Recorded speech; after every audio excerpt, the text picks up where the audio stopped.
The Syrian military and its Russian ally continue their assault on eastern Ghouta, a suburb of Damascus. At the same time, the UN Security Council is working towards a resolution calling for a ceasefire.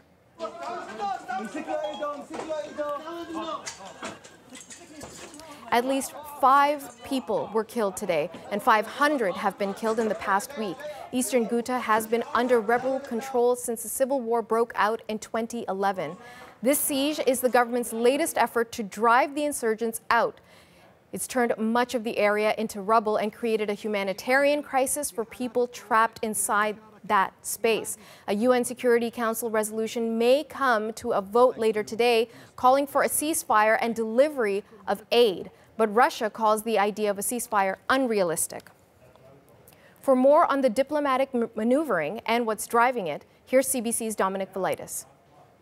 The reason this vote has been delayed is really down to Russia, Syria's key ally. It wants changes made to the draft resolution, which calls for a nationwide 30-day ceasefire. That, it's hoped, would allow time for aid deliveries and medical evacuations in some of the worst hit areas. The key sticking point for Moscow, though, concerns which rebel groups this truce should apply to. At the moment, any ceasefire would not apply to ISIS or al-Nusra Front, that's al-Qaeda's official affiliate in Syria. The Russians want it widened. They want it to apply to other rebel groups, and it wants guarantees as well from the United States and its allies that the groups they back on the ground will actually observe a ceasefire. So that's the key sticking point for Russia. Western diplomats, though, think it's just a ruse, that Moscow is just trying to buy time for its ally Syria to win this conflict militarily. The US has condemned Russia for dragging its heels at the Security Council. The situation on the ground in Syria is really very bad at the moment, particularly as we've seen this week in eastern Ghouta, just outside of the capital, Damascus. Indeed, the UN Secretary General has described what's happening there as hell on earth. Observers say hundreds of people have been killed over the last week or so, as well as barrel bombs and shell fire. Residents there, we're hearing today, are now being targeted by incendiary devices. So there is a lot of pressure on the UN Security Council today to try and reach an agreement that would see a pause in the violence.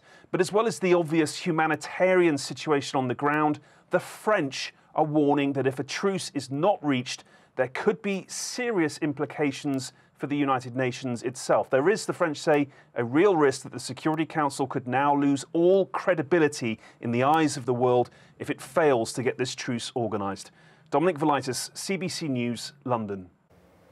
Well, amongst the bombing and the bloodshed, groups are risking their safety to help those in need. And my next guest is in touch with some of those people on the ground. Joelle Bassoul is with CARE International. She joins us from Beirut. So, Joelle, you're in touch with local groups who are working in Ghouta under very difficult circumstances. What are they describing to you in terms of the conditions they're working in? When we talk to them on a daily basis, they are telling us that the situation is really dire. Those are Syrian humanitarian workers who have been at the forefront of the response inside eastern Ghouta for years now.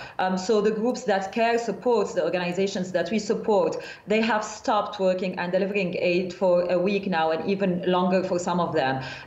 We tried to reach them over social media and WhatsApp, and a couple of days ago I reached out to one of them and I didn't hear back for 24 hours. And obviously they're all huddled in shelters underground, trying to escape the daily airstrikes. Another one left the shelter when there was a respite in the airstrikes to go check on her parents, and when she was back, her home was completely destroyed. So the airstrikes, the death toll, and the lack of food and water and medical aid have pushed the population into extremely dire situation. Joelle, give us a sense, is it mostly the bombardment coming from the air that's causing all the inability to move around, or is there on-the-ground fighting as well? There is bombardment from the air, airstrikes on a daily basis. There is shelling and there is mortar. So far, the ground offensive has not started. Obviously, no one knows what the plan is, but it's the planes that are circling above eastern Ghouta all the time that push civilians underground. And it's difficult to imagine what an underground shelter looks like. We've seen some footage sent to us by some of our partners inside eastern Ghouta. These are caves that are dug deep underground. ground to avoid the bombs falling from the sky. And they are without electricity, without water, without proper sanitation. And several families live in each shelter. We're told that approximately 400,000 people are essentially trapped around Ghouta. So what is it that they need the most right now? They need food, they need water, and they need medical aid. We are told that medical staff are using expired medicine simply because nothing is available, even expired anesthetic. Many families have reduced their food intake to 1 meal per day because there is no food. Women are mixing fodder and animal food with flour to be able to bake bread. And the few shops that do remain open when there's a lull in the fighting, are selling food at a very high price. Damascus, the capital, is a stone's throw away, and the price of bread, for example, in eastern Ghouta is 10 times higher than in Damascus. You know, as the UN Security Council continues to debate whether a ceasefire may or may not come, what are you asking of the international community? This is a war we've been reporting on for the past 7 years. What is it going to take? The Security Council is supposed to be meeting today, and its members are supposed to vote on a resolution for a 30-day ceasefire that would allow humanitarian aid into eastern Ghouta and the evacuation of the critically wounded from that area. The ceasefire should be applicable to all of Syria, actually, because there are other war pockets still in the country. What is needed now is for it to be voted and not vetoed, and for humanitarian workers to be able to leave the shelters and help the many, many civilians, as you said, that are in dire need of aid. Are you optimistic about the vote? Political forces, think differently from humanitarian workers.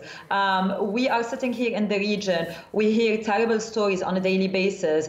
Women who are scared for their children, pregnant women who are losing their teeth and hair because of lack of nutrition, and so many children being killed on a daily basis. So for civilians to be able just to breathe for a second and to be able to attend to the wounded and to the sick, they need the ceasefire urgently.